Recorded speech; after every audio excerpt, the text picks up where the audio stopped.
بسم اللہ الرحمن الرحیم الحمد للہ رب العالمین والصلاة والسلام علی سید الانبیاء والمرسلین وعلى آلہ واصحابہ اجمعین اما بعد فاعوذ باللہ من الشیطان الرجیم بسم اللہ الرحمن الرحیم فمن شہد منکم الشہر فلیصم وقال النبی صلی اللہ علیہ وسلم صوموا لرؤیتہ وافطروا لرؤیتہ او کما قال علیہ الصلاة والسلام آمنت باللہ صدق اللہ العلی العظیم وصدق رسولہ النبی الأمی الکریم ونحن على ذلك من الشاہدین والشاکرین والحمد للہ رب العالمین۔ بزرگان محترم اور عزیز ساتھیوں، رمضان المبارک کا بابرکت مہینہ بالکل قریب آ چکا ہے، اور آپ کو یہ بتلایا جا چکا ہے کہ رمضان المبارک کا مہینہ سراپا خیر و برکت کا ذریعہ ہے۔ جو آدمی اس مہینے میں جتنی زیادہ عبادت کر لے اتنی کم ہے، اس لیے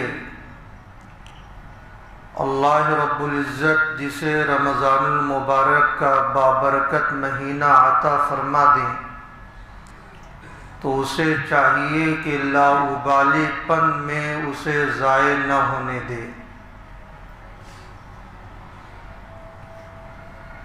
قرآن و حدیث میں اس کے بڑے فضائل ہیں،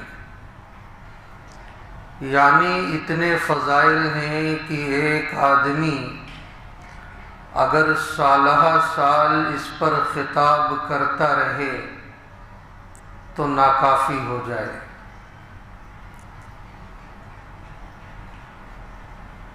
اللہ رب العزت نے ارشاد فرمایا ہے کہ تم میں سے جو شخص اس مہینے کو پا جائے تو اسے چاہیے کہ روزہ رکھے۔ معلوم یہ ہوا کہ اس مہینے کی جو خاص عبادت ہے وہ روزہ ہے۔ اسی طرح روزہ کب رکھنا ہے اس کے سلسلے میں اللہ کے رسول صلی اللہ علیہ وسلم نے ایک بنیادی بات ہمیں بتلائی ہے۔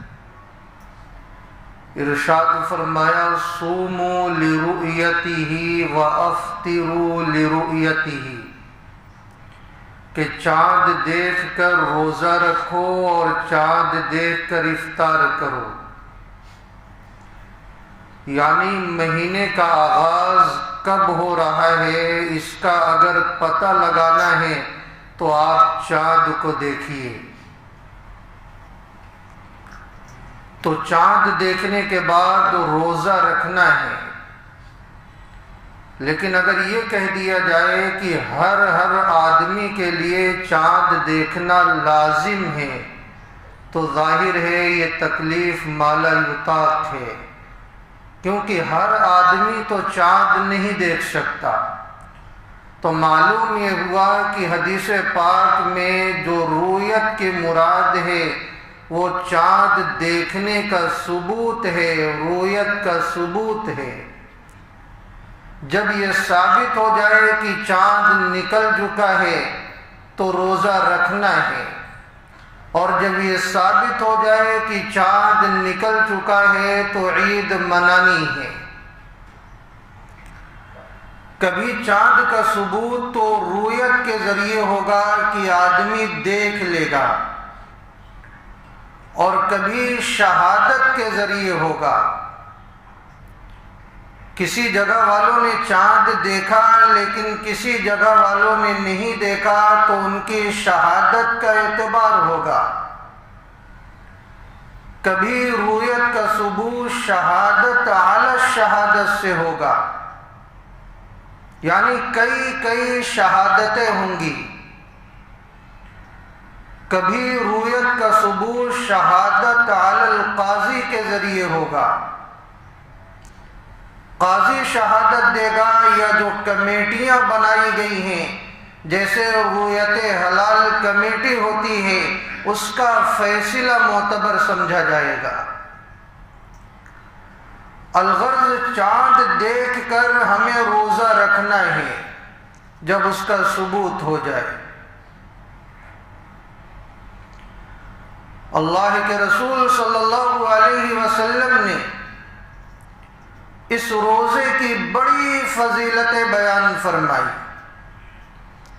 ارشاد فرمایا من صام رمضان ایمانا واحتسابا غفر له ما تقدم من ذنبه، کہ جس شخص نے رمضان المبارک کا روزہ کامل یقین اور حصول ثواب کی نیت کے ساتھ رکھا تو اللہ تعالیٰ اس کے پچھلے گناہوں کو معاف فرما دیتے ہیں۔ اسی طرح ارشاد فرمایا وَمَنْ قَامَ رَمَضَانَ إِيمَانًا وَاحْتِسَابًا غُفِرَ لَهُ مَا تَقَدَّمَ مِنْ ذَنْبِهِ، کہ جس شخص نے رمضان المبارک میں عبادت کی، قیام کیا، یقین کامل اور حصول ثواب کی نیت کے ساتھ، تو اللہ تعالیٰ اس کے پچھلے تمام گناہوں کو معاف فرما دیتے ہیں۔ ارشاد فرمایا وَمَنْ قَامَ لَيْلَةَ الْقَدْرِ إِيمَانًا وَاحْتِسَابًا غُفِرَ لَهُ مَا تَقَدَّمَ مِنْ ذَنْبِهِ، اور جو شخص لیلۃ القدر میں عبادت کیا، شب قدر میں یقین کامل اور حصول ثواب کی نیت کے ساتھ، تو اللہ تعالیٰ اس کے پچھلے تمام گناہوں کو معاف فرما دیتے ہیں۔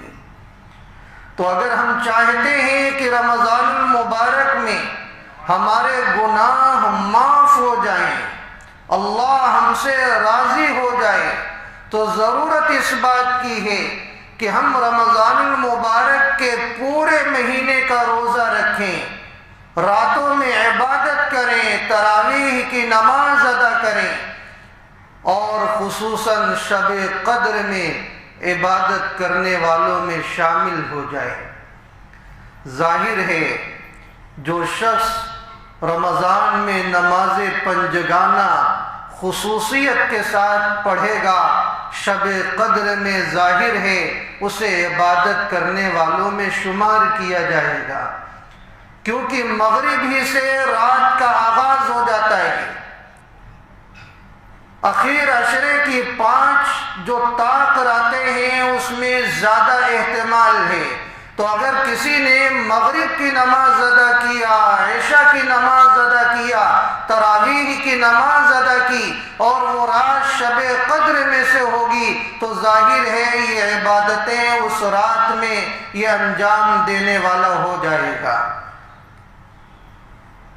تو یہ ساری فضیلتیں اور یہ ساری عبادتیں اگر تھوڑی سی ہم توجہ دینے والے بن جائیں تو بآسانی انجام دے سکتے ہیں اور اس فضیلت سے بہرہ ور ہو سکتے ہیں۔ اللہ تعالیٰ شانہ کو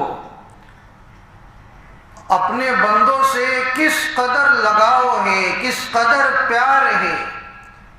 اللہ تعالیٰ یہ چاہتے ہیں کہ میرے بندے ایسے مہینے سے خوب فائدہ اٹھانے والے بن جائیں، اور میری رحمتوں سے، میرے عفو و درگزر سے، جہنم کے آزادی کے فیصلے سے یہ خوب فائدہ اٹھانے والے بن جائیں۔ اسی لیے اللہ تعالیٰ شانہ نے اولاً ہمیں یہ بتلایا ہے کہ تمہارا جو دشمن ہے وہ شیطان ہے۔ ان الشیطان لکم عدو مبین۔ اور ہم سب کو معلوم ہے کہ جب آدمی کو دشمن کے بارے میں معلوم ہو جاتا ہے تو اس سے اپنے آپ کو بچانا اور اس سے اپنی حفاظت کرنا یہ آسان ہو جاتا ہے۔ جب تک آدمی کو یہ پتہ نہیں ہوتا کون ہمارا دشمن ہے تو اس کے وار سے خود کو بچانا ذرا مشکل ہوتا ہے۔ اس لیے اللہ تعالیٰ شانہ نے ہمیں یہ بتلا دیا ہے کہ شیطان تمہارا کھلا ہوا دشمن ہے، لہذا شیطان کی مکاریوں سے، اس کی چال بازیوں سے، اس کے وسوسوں سے اپنی حفاظت کرتے رہنا۔ رمضان المبارک کا جب مہینہ آتا ہے تو اللہ تعالیٰ شیاطین اور سرکش جناتوں کو قید کر دیتے ہیں تاکہ اس مبارک مہینے میں میرے بندوں کو یہ بہکا نہ سکے، اس مبارک مہینے میں میرے بندوں کی عبادت میں خلل پیدا نہ کر سکے، اس مبارک مہینے میں میرے بندے جن نعمتوں سے استفادہ حاصل کرنا چاہتے ہیں اس میں یہ رکاوٹ نہ ڈال سکے، اللہ رب العزت شیطان کو قید کر دیتے ہیں۔ یہی وجہ ہے کہ رمضان المبارک کا پورا مہینہ نہایت نورانی اور روحانی بن جاتا ہے، اور 11 مہینے میں ایسے لوگ جو کچھ عبادت نہیں کرتے ان لوگوں کو بھی اس ماہ مبارک میں کچھ نہ کچھ عبادت کرنے کی توفیق مل جاتی ہے۔ 11 مہینے میں جو لوگ نہایت جرات مندی کے ساتھ گناہ کیا کرتے ہیں، گناہوں پر بار بار اصرار کیا کرتے ہیں، اسی رمضان المبارک کے بابرکت مہینے میں ان گناہوں میں ان سے کمی ہو جایا کرتی ہے۔ تو اللہ رب العزت نے یہ سارے انتظامات فرمائے ہیں تاکہ میرے بندے صحیح معنوں میں رمضان سے فائدہ اٹھا سکے۔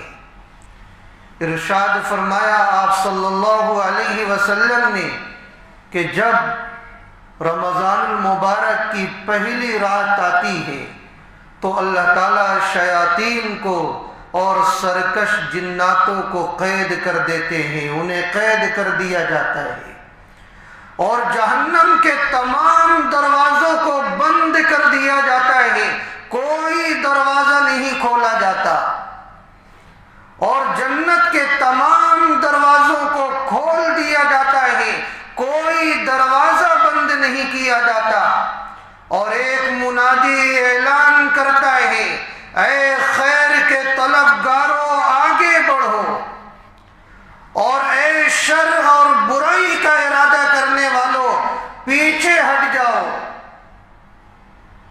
اور اللہ کی طرف سے بے شمار لوگوں کو جہنم سے آزاد کرنے کے فیصلے کیے جاتے ہیں، اور یہ معاملہ ہر رات ہوتا رہتا ہے۔ رمضان المبارک کا مہینہ اتنا بابرکت ہے کہ پروردگار عالم اسی مہینے کی تیاری میں پورے سال جنت کو آراستہ کراتے رہتے ہیں، جنت کو سجایا جاتا ہے رمضان کے استقبال میں۔ جیسے جب کوئی صاحب حیثیت انسان کہیں آنے والا رہتا ہے تو اس کے استقبال میں کئی دنوں سے تیاریاں کی جاتی ہیں، اسی طرح رمضان المبارک کا مہینہ اللہ کی نگاہ میں اتنی وقات والا ہے کہ جب یہ آنے والا رہتا ہے پورے 11 مہینے اس رمضان المبارک کے استقبال کے لیے جنت کو سجایا جاتا ہے۔ حدیث پاک میں آتا ہے کہ شروع سال سے لے کر اگلے سال تک رمضان کے لیے جنت کو سجایا جاتا ہے، اور جب رمضان کا پہلا دن ہوتا ہے تو ایک مخصوص ہوا عرش خداوندی کے نیچے سے ہو کر جنت کے درختوں کی پتیوں سے گزرتی ہوئی بڑی بڑی آنکھوں والی حوروں تک پہنچتی ہے، اور پھر وہ حوریں عرض کرتی ہیں کہ پروردگار عالم، آپ اپنے بندوں میں سے ہمارے لیے ایسے جوڑے منتخب فرما جن کے ذریعے سے ہماری آنکھوں کو ٹھنڈک نصیب ہو اور ہمارے ذریعے سے ان کی آنکھوں کو ٹھنڈک نصیب ہو۔ سبحان اللہ، کیسی روح افزا بشارت ہے کہ جس کو سن کر رواں رواں اللہ کی شکر گزاری پر مجبور ہو جاتا ہے اور اطاعت و انقیاد کے لیے تیار ہو جاتا ہے۔ روزے داروں کے حق میں یہ حوریں اللہ سے فریاد کرتی ہیں کہ ان روزے داروں کو ہمارے لیے منتخب فرما جن کے ذریعے سے ہماری آنکھوں کو ٹھنڈک نصیب ہو سکے اور ہمارے ذریعے سے ان کی آنکھوں کو ٹھنڈک نصیب ہو سکے۔ کیسا خوبصورت عمل ہے۔ ایک جگہ حضرت حسن بصری رحمت اللہ علیہ آپ صلی اللہ علیہ وسلم کا ارشاد مبارک مرسلاً نقل فرماتے ہیں کہ اللہ رب العزت رمضان المبارک کی ہر رات میں 6 لاکھ لوگوں کو جہنم سے آزاد فرماتے ہیں، اور جب آخری رات آتی ہے تو گزشتہ آزاد شدہ کے بقدر اس آخری رات میں آزاد فرماتے ہیں۔ آپ اندازہ لگائیں اور حساب و کتاب کر لیں، آپ کو معلوم ہو جائے گا کہ ہر رات میں اللہ کی طرف سے 6 لاکھ لوگوں کو آزاد کیا جانا، اور جب آخری رات آ جائے تو گزشتہ جتنے لوگوں کو آزاد کیا گیا ہے اس تنہا اور اکیلی رات میں اللہ تعالیٰ اتنے لوگوں کو اور آزاد فرماتے ہیں کتنے لوگوں کو جہنم سے آزاد کیا جاتا ہے۔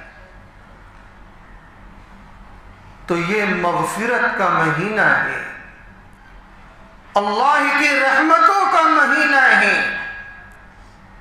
یہ خوب عبادتوں کا مہینہ ہے، اللہ کی عنایتوں کا مہینہ ہے، جہنم سے آزادی کا مہینہ ہے، جنت میں جانے کا مہینہ ہے، یہ اللہ کے نزدیک مقرب بندہ بننے کا مہینہ ہے۔ جو جتنا فائدہ اٹھا لے اتنا ہی کم ہے۔ حضرت ابو امامہ رضی اللہ عنہ ایک صحابی رسول ہیں، وہ فرماتے ہیں کہ میں نے ایک مرتبہ اللہ کے رسول صلی اللہ علیہ وسلم سے عرض کیا کہ اللہ کے رسول صلی اللہ علیہ وسلم کوئی بڑا عمل بتا دیجیے۔ آپ علیہ الصلاۃ والسلام نے ارشاد فرمایا کہ روزہ اختیار کرو، اس کے برابر کوئی عمل نہیں۔ انہوں نے دوسری مرتبہ عرض کیا، اے اللہ کے رسول صلی اللہ علیہ وسلم کوئی بڑا عمل بتا دیجیے۔ آپ علیہ الصلاۃ والسلام نے دوسری مرتبہ بھی یہی ارشاد فرمایا کہ روزہ اختیار کرو، اس کے مثل کوئی عمل نہیں۔ تیسری مرتبہ انہوں نے عرض کیا، اے اللہ کے رسول صلی اللہ علیہ وسلم کوئی بڑا عمل بتلا دیجیے۔ آپ علیہ الصلاۃ والسلام نے تیسری مرتبہ بھی یہی ارشاد فرمایا کہ روزہ اختیار کرو کیونکہ روزے کے برابر کوئی عمل نہیں۔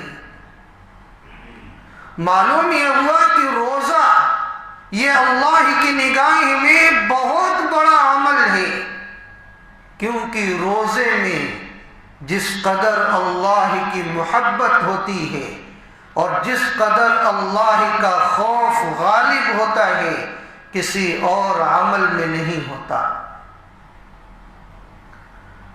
اور جب انسان کے دل میں اللہ کی محبت ہو اور دوسری طرف اللہ کا خوف غالب ہو تو یہ انسان زیادہ سے زیادہ نیکیاں کرتا ہے، اور جب اس محبت میں کمی پیدا ہوتی ہے اور خوف میں کمی پیدا ہوتی ہے تو یہ انسان زیادہ سے زیادہ گناہ ہی کرنے لگتا ہے اور گناہوں پر جری ہو جاتا ہے۔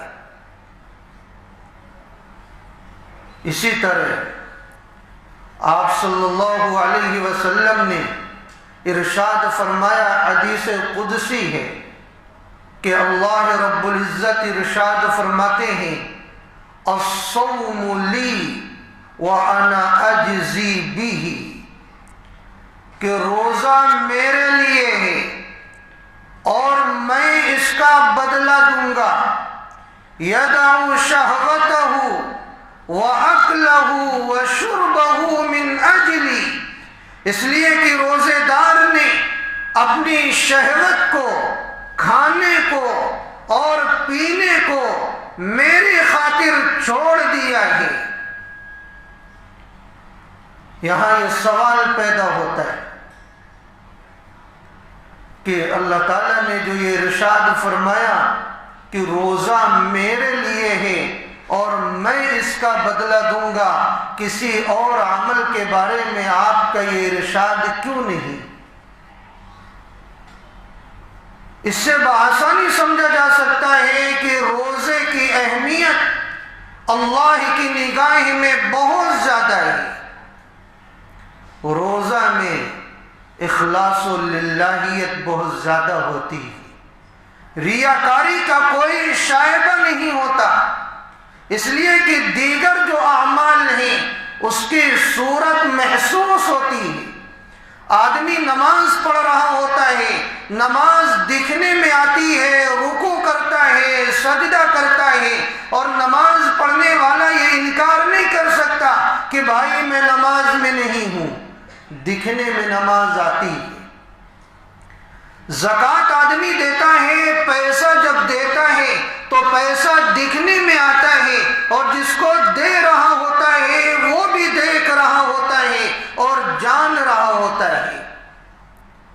آدمی حج کرتا ہے، احرام باندھتا ہے، اس کے ارکان ادا کرتا ہے، وہ دکھنے میں آتا ہے۔ لیکن روزہ ایک ایسی عبادت ہے جو دکھنے میں نہیں آیا کرتی۔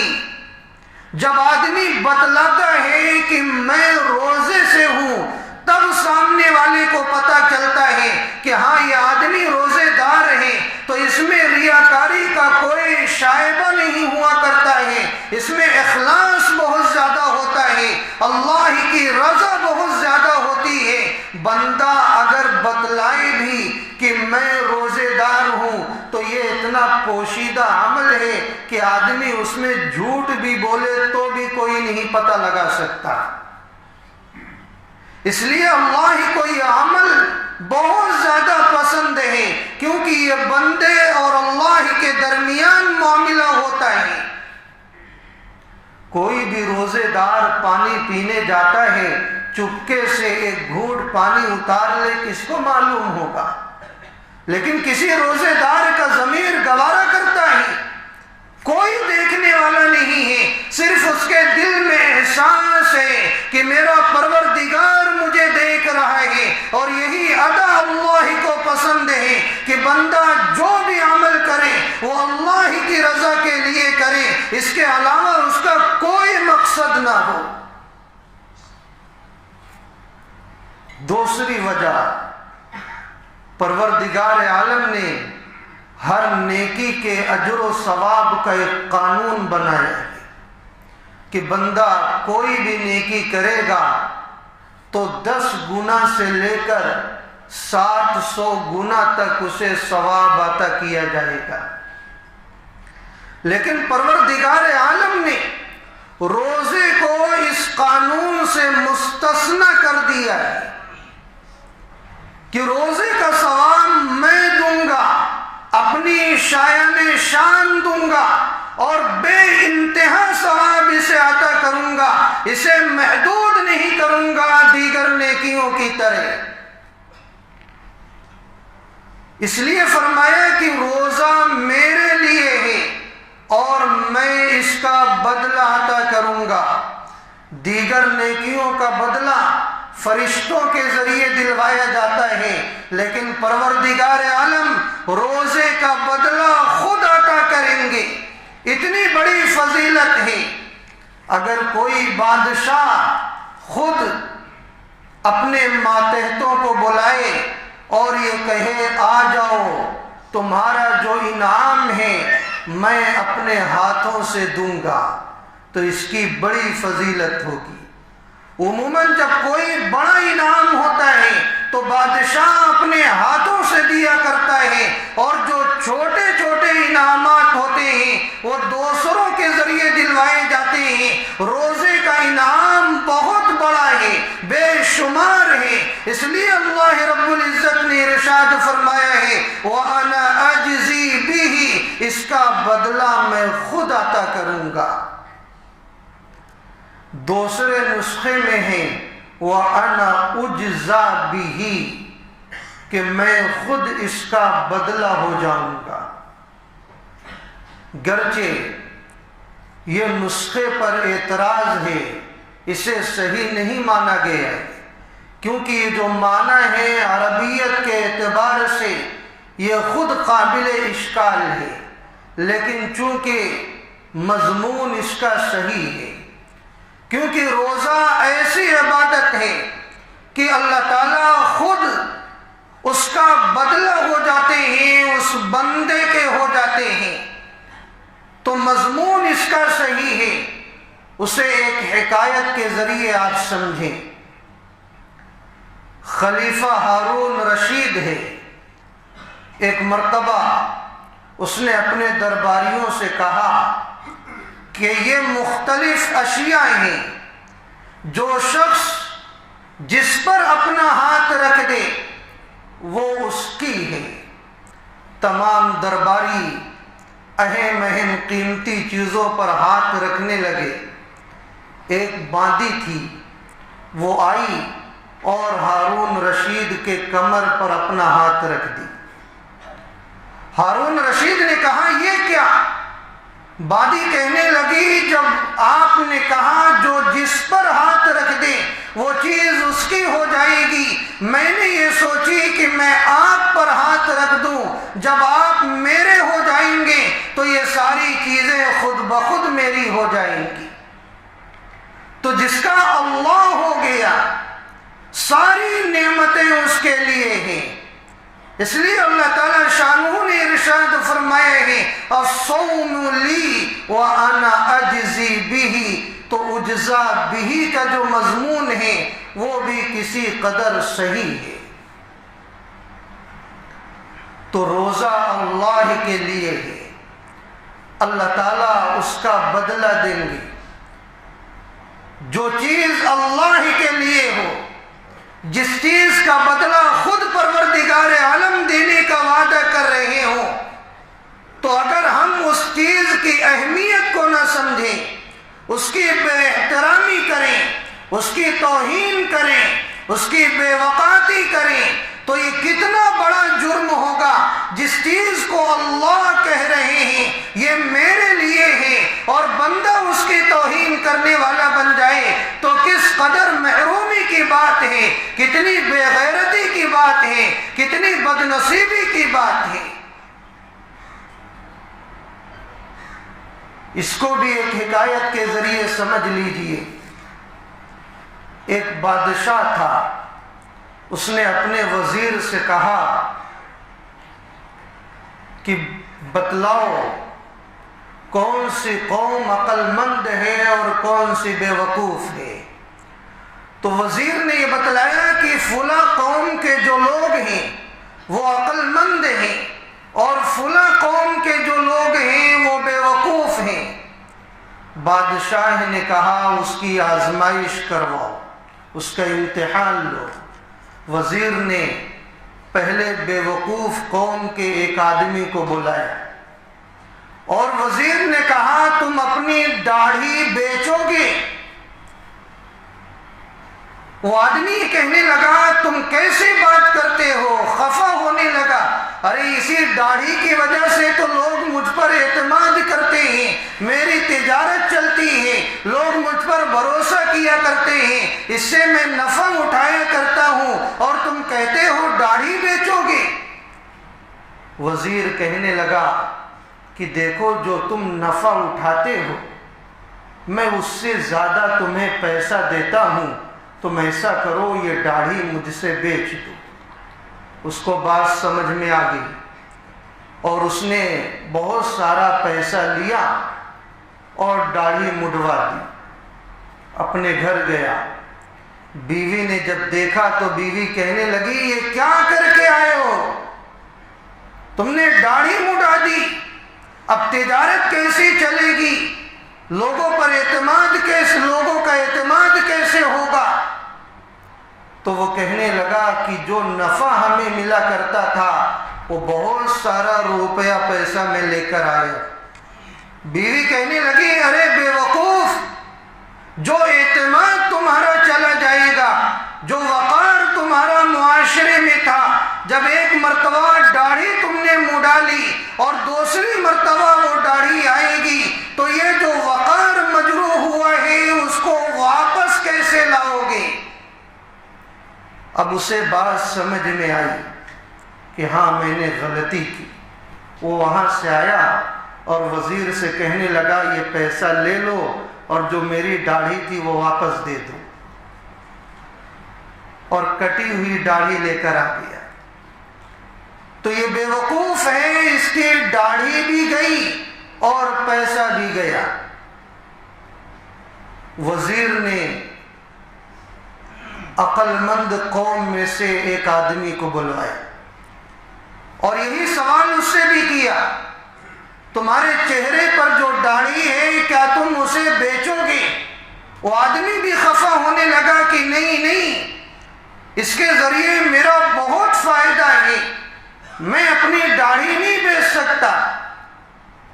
وہ کہنے لگا دیکھو 500 روپیہ دوں گا۔ یہ عقل مند تھا، کہنے لگا اتنی اہم میری داڑھی ہے 500 روپے میں؟ تو زیادہ قیمت مقرر کروایا، 10,000 روپے۔ جب اس کو لگنے لگا ہاں پیسہ زیادہ ہے تو کہنے لگا ٹھیک ہے میں داڑھی بیچ دیتا ہوں، لاؤ پیسہ دے دو۔ عقل مند آدمی نے پیسہ لے لیا، کہنے لگا اب یہ داڑھی کس کی ہو گئی؟ یہ داڑھی آپ نے خریدی، یہ بادشاہ کی ہو گئی اور یہ پیسہ میرا ہو گیا۔ نائی آیا بادشاہ کا، داڑھی موڑنے کے لیے جو ہی بیٹھا یہ عقل مند آدمی کہنے لگا رک جاؤ۔ وہ حیران ہو گیا، کہنے لگا بتلاؤ یہ داڑھی کس کی؟ میں نے اسے بیچ دیا ہے۔ کہنے لگا یہ تو داڑھی بادشاہ کی ہے۔ اب وہ عقل مند آدمی کہنے لگا کہ اے درباریوں سنو، یہ میری داڑھی نہیں، یہ بادشاہ کی داڑھی موڑی جا رہی ہے۔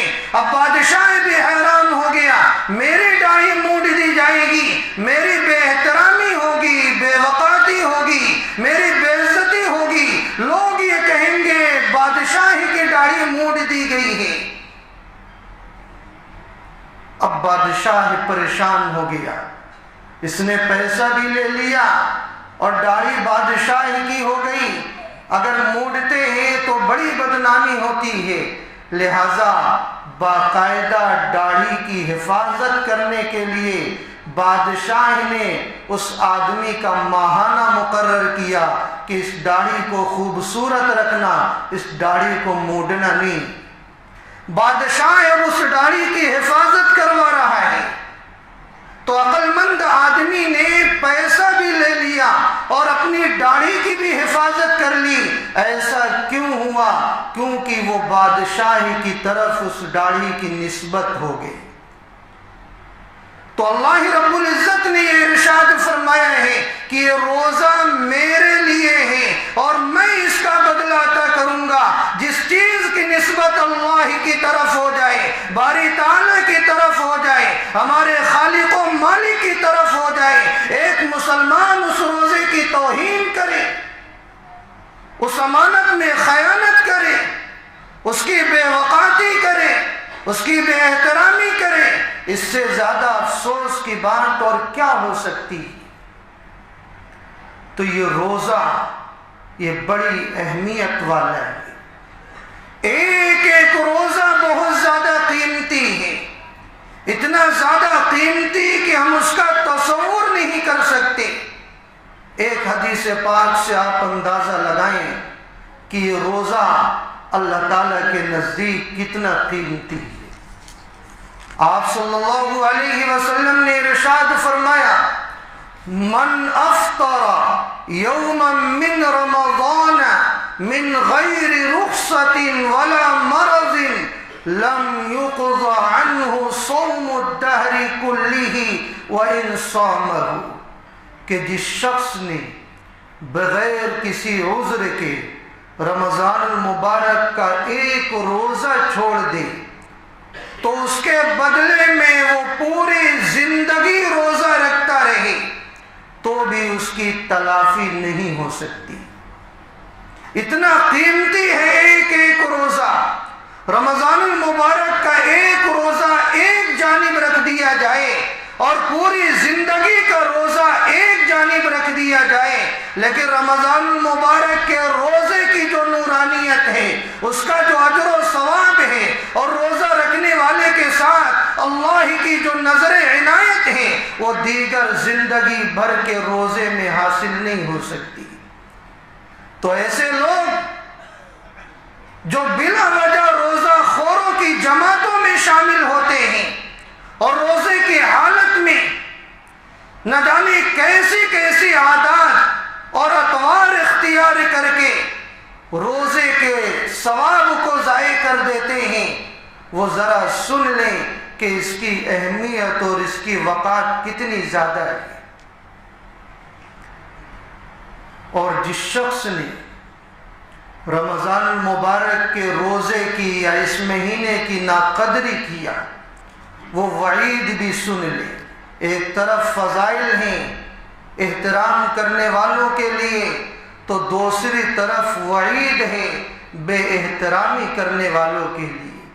ظاہر ہے یہ اصول ہے، جو چیز اللہ کی نگاہ میں جتنی زیادہ محبوب ہوتی ہے اس کی قدر کرنے والے اتنے محبوب ہوتے ہیں، اور اس کی ناقدری کرنے والے اتنے ہی زیادہ مبغوض ہوتے ہیں۔ یہ اصول ہے، یہ ضابطہ ہے۔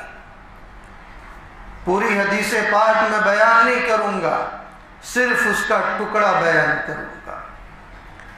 ایسا شخص جو رمضان المبارک کا مبارک مہینہ پایا اور اس کا احترام کر کے، اس کی عبادت کر کے، اس میں اللہ کو یاد کر کے مختلف عبادتوں کے ذریعے وہ اپنی مغفرت نہ کرا لیا ہو، تو اس کے لیے سید الملائکہ حضرت جبرائیل علیہ السلام نے بد دعا کی ہے۔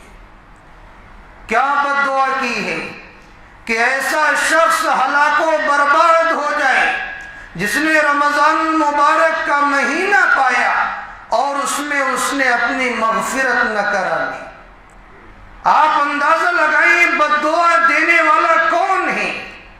سید الملائکہ حضرت جبرائیل علیہ السلام ہیں، جو اللہ کا بہت اہم فرشتہ ہے، لوگوں تک پیغام پہنچانے والا ہے، معصوم مخلوق میں اس کی شمولیت ہے۔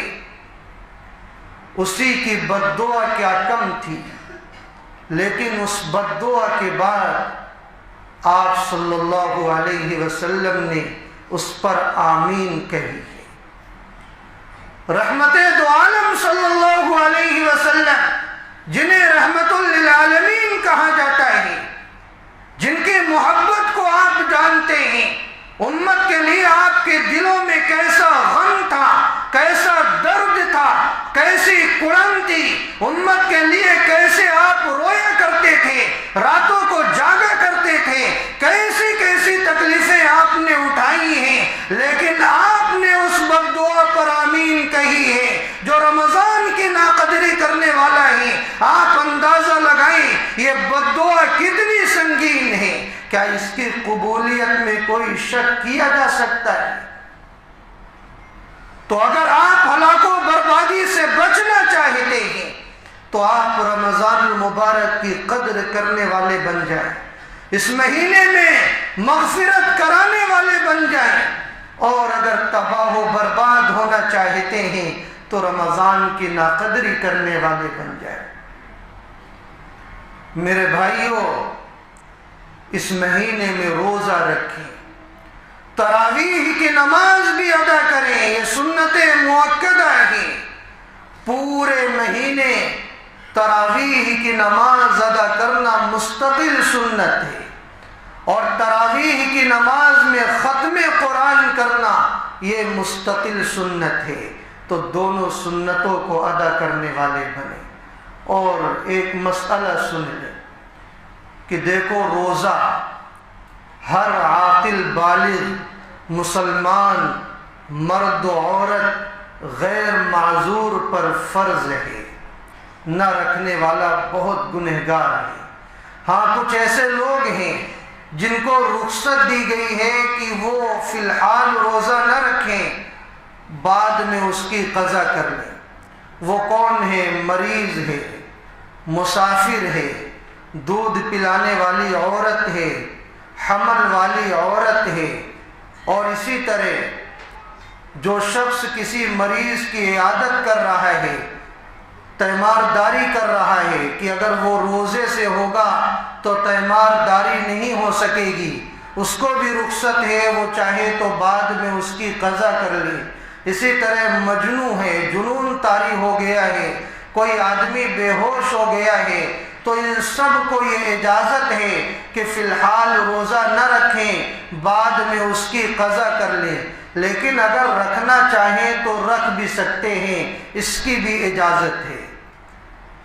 اسی طرح بہت سی خواتین وہ ہیں جن کو روزہ رکھنا ناجائز ہے، حرام ہے، جیسے حیض والی عورتیں ہیں، نفاس والی عورتیں ہیں، ان کو روزہ رکھنا رمضان میں ناجائز ہے، حرام ہے، وہ اس وقت روزہ نہیں رکھیں گی، بعد میں اس کی قضا کریں گی۔ اسی طرح بہت سارے ایسے بوڑھے ہوتے ہیں، بیمار ہوتے ہیں، جو اس عمر کو پہنچ جاتے ہیں، ایسی بیماری لاحق ہو جاتی ہے کہ وہ فی الحال بھی وہ بیماری دور ہونے جیسی نہیں ہے، اور نہ آگے امید ہے، اتنی بڑی بیماری یا ایسا بڑھاپا ہے کہ آگے شفا یابی کی امید طبی اعتبار سے محسوس نہیں ہوتی، تو ان کے لیے یہ حکم ہے کہ اپنے ایک ایک روزے کے بدلے میں فدیہ دیں۔ ایک روزے کا فدیہ صدقہ فطر کی مقدار ہے، لیکن جن کی بیماری ایسی ہے کہ آگے چل کر شفا یابی کی امید لگائی جا سکتی ہے، تو ان کے لیے فدیہ کافی نہ ہوگا، بلکہ جب شفا پا جائیں گے تو اس وقت اس کی قضا کریں گے۔ اللہ تعالیٰ شانہ ہم تمام لوگوں کو صحیح معنوں میں رمضان المبارک کی قدر کرنے والا بنائے، ناقدری سے ہم سب کی حفاظت فرمائے، آمین۔ وآخر دعوانا ان الحمد للہ رب العالمین۔